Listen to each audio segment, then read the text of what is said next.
Hi, I'm Seamless, and today I want to talk to you about buzzwords. This isn't really going to be all that helpful of a video. This is kind of just a rant. So, buzzwords are things, they're words that I guess you can kind of the primary way that people think about the word buzzwords is that they're used as primarily as marketing terms. And while they are kind of that's still true, and that's still probably like the primary part where like this problem happens a lot. It exemplifies a particular issue when it comes to considering like just audio processing for any reason whatsoever. And this is trying to describe to someone else what you're doing.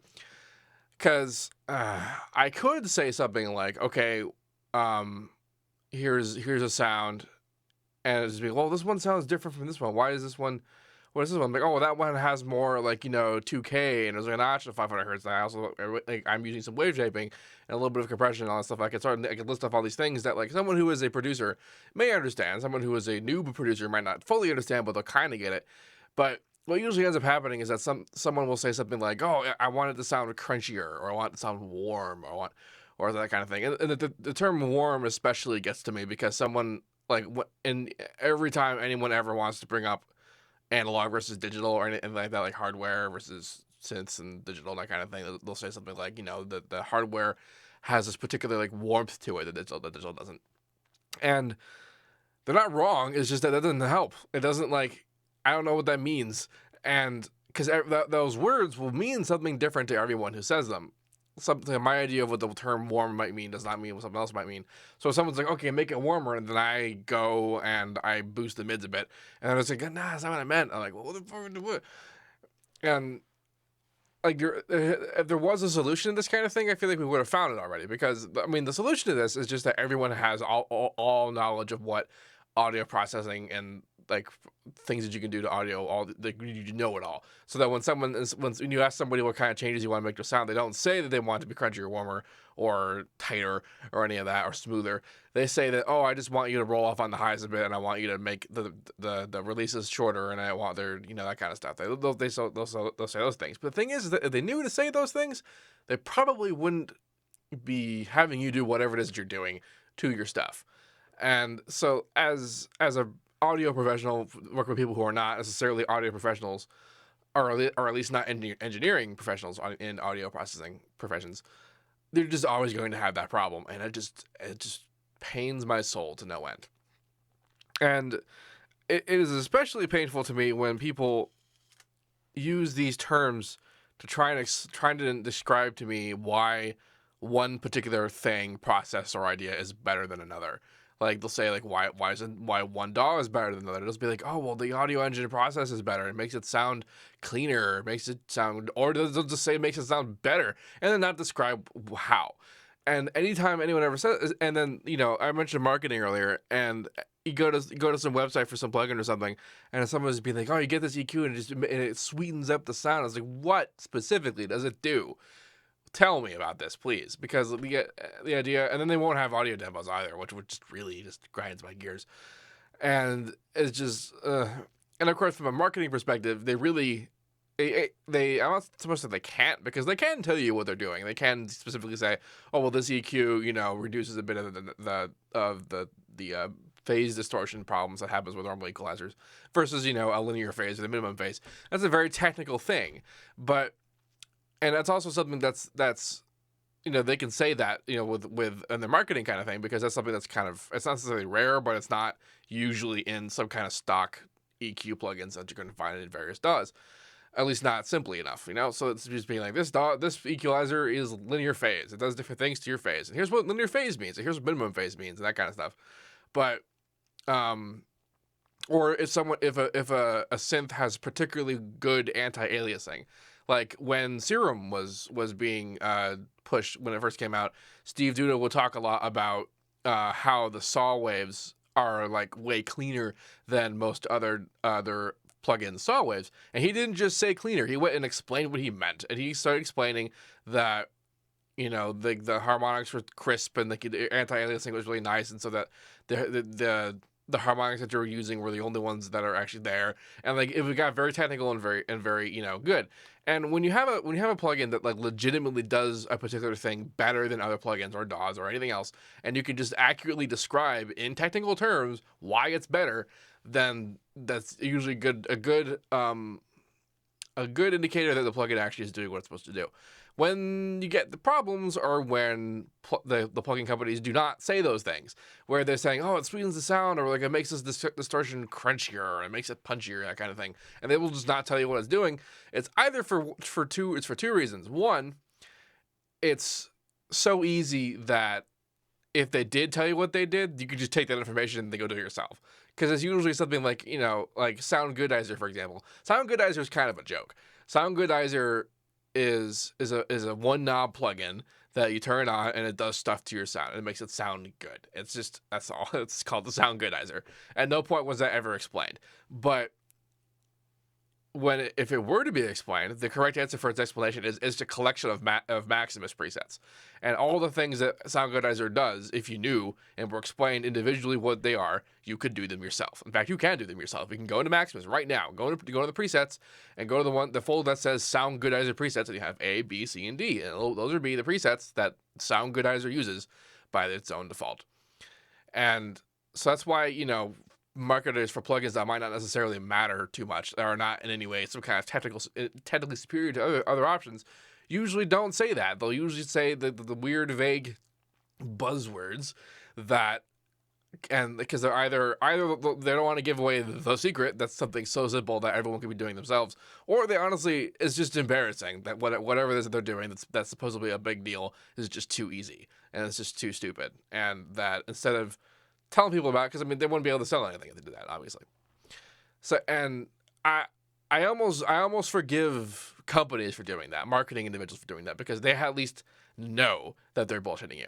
But when newer producers or even music listeners, and I kind of can't fault them for it either because they're not engineers, but when they try and make arguments about why one piece of like audio processing, like toolage, a tool, a plugin, a DAW, a hardware synthesizer versus a software synthesizer, and they cannot properly accurately tell me why one of those is better than another, then they really should not be telling anybody that they think it's better. They can tell them that they feel like it's better for them. They can say that they feel like it's better. They can say that they have a better time with it, because that's certainly true. Even like people, I've always talking about how Harmor is functionally superior to Native Instruments Razor all the time.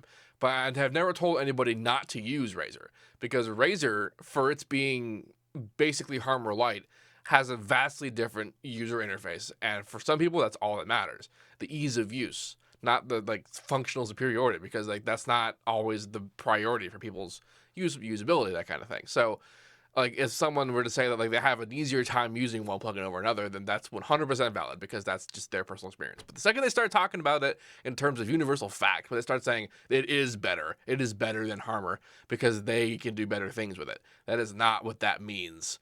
And so many comments, and like I used to just engage them, because I was just being like, look, you can say that it's better for you, that's fine, but don't be telling people that it's better overall, because that's just full on not true. And then they're just being like, well, I totally meant those are just good for me. Like, that's not what you said, though. Those are not the words to use. Use those words if you're going to say that. Jesus.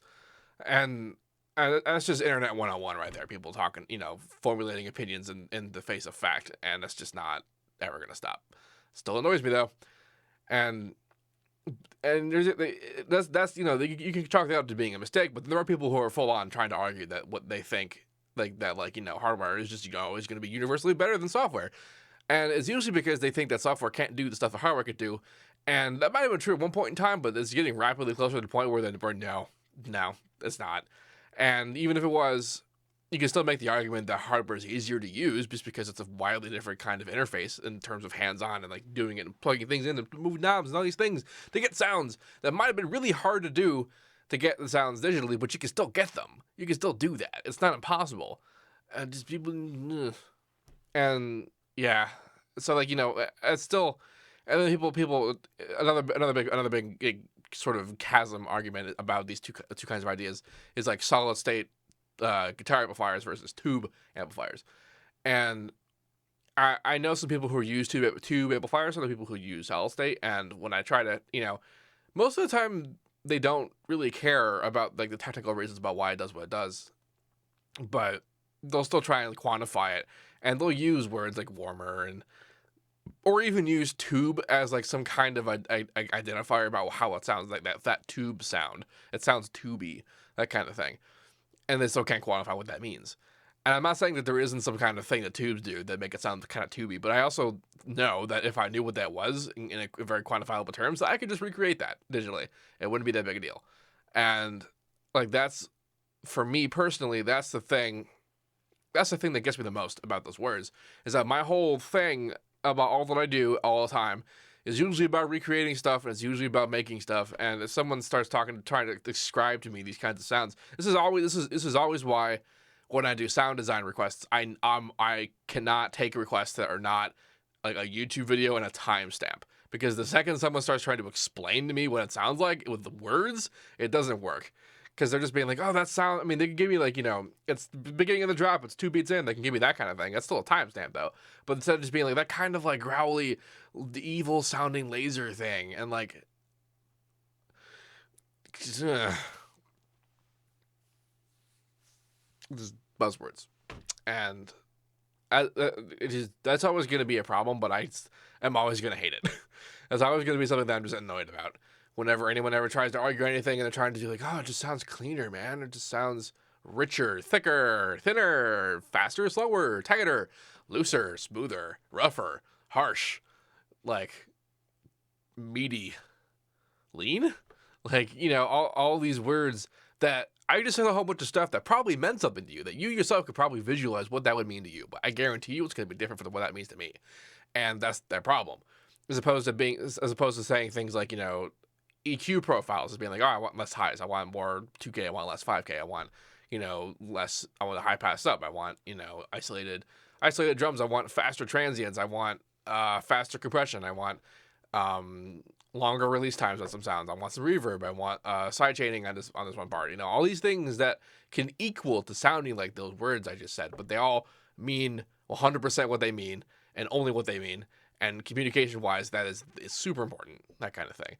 So whenever someone tells me about like, oh, this DAW is better just because it just sounds better, like why? Why does it sound better? Do some tests, do some comparisons. Let me know, what exactly it's doing. Because the second you find out what they're doing, like 100%, like if they're doing anything at all, then you can replicate that.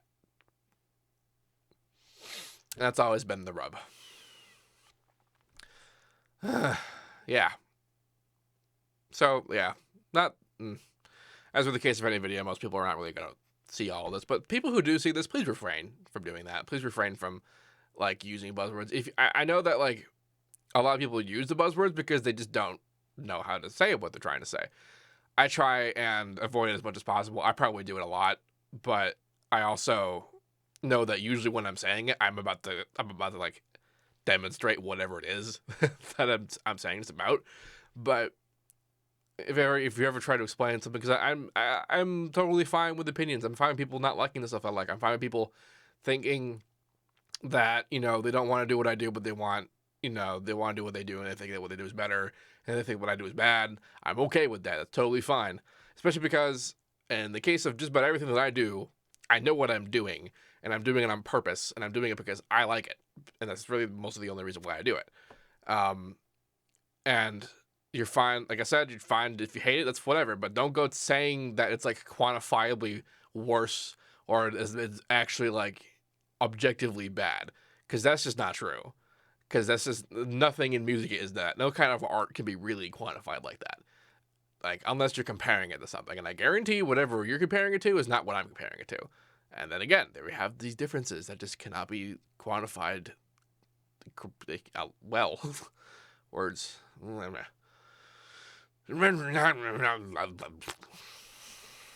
Yeah, so rants. Anyway, please remember to like, comment, and subscribe.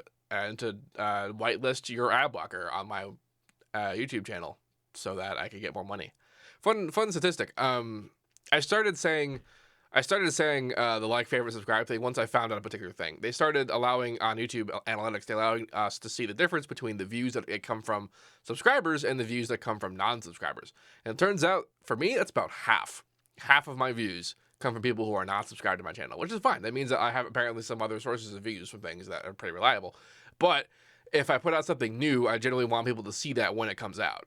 Because then people are always asking, hey, do you have a tutorial on sidechaining? It's like, yeah, I do. And that kind of thing. And that's a whole other problem that theoretically will be solved when my website happens and I can have indexed, searchable, nice categorized videos for my 800 videos. But I was talking to people at Fix, and apparently they said that in the past they noticed that they didn't have as much subscribers, so they just started saying that, like, that line that, please like and favorite, subscribe, and they got a gigantic spike in subscribers. And I started doing that like a week ago, and I have a gigantic spike in subscribers. It's kind of weird how effective that was. And then the ad block thing. So a lot of my calculations in regards to the kind of money I make off of YouTube revolve around my view count and then my money, because those are the two numbers that seem to be mostly intertwined. For example, last month I made about 375,000 views. Yes, and that netted me about $430. Before that, I got about a pretty linear progression between my view numbers and the amount of money that I got. The thing is, though, is that not all of those views actually got me an ad playback, which means that a huge portion of those views did not actually make me any money at all. And the amount of views that did make me money for last month was something like 75,000 views. So that meant that 300,000 views on my channel did not really do anything for me, which is honestly, that's fine. I'm not, and I am doing this for the money, but I also want it to be free. So, like, the lowest barrier to entry to this kind of information is sort of my goal. But I really feel like y'all could put up some ads, just a little bit, just a tiny bit, and a lot of people don't even know that you actually have the ability, especially if you just have ad block for your browser. You can whitelist stuff so that you can selectively allow ads to be played on particular pages and not on other particular pages, so that you can help support people, because that's honestly like the driving monetization plan for just about everything on the internet is ads. So as that gets less effective, then that also means that the people who are sort of subsiding on that are also getting less paid. I am obviously doing other things like lessons and music and sample packs and all that stuff. So I am diversified. So it's not like the end of the universe if whatever. But the YouTube thing, the YouTube platform, and the videos and tutorials is still my main gig. That's still the thing that I spend the most time doing, cultivating, and the thing that I want to last the longest. And so that's why I ask that you do that.